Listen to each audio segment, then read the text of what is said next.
Հայ-ֆրանսիական հարաբերություններում ապակենտրոնացված համագործակցությունը իր յուրօրինակ տեղում ունի։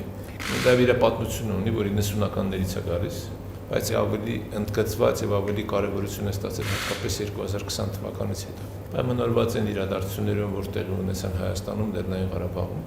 եւ շնորհակալություն եմ հայտնում ձեզ այն աջակցության համար, որ ցուցաբերել եք դուք որպես նաեւ տեղական իշխանություններ։ Եվ ձեր հայտարարությունները, ձեր ընդունած որոշումները եւ հետագա նաեւ կոնկրետ գործողությունները մեծ աջակցություն են եղել եւ դրանք նպաստել են նաեւ որպեսզի մենք կարողանանք այդ ծանր իրավիճակում եւ մենակ չզգալ եւ նաեւ իրականում կարողանալ օգնել հատկապես Լեռնային Ղարաբաղից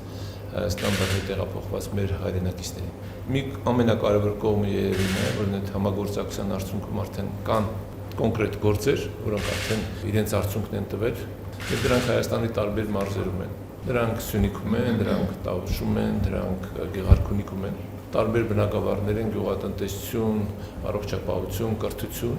եւ ամենակարևորը նաեւ որ դրանք նպաստում են տեղում հենց տեղական իշխանության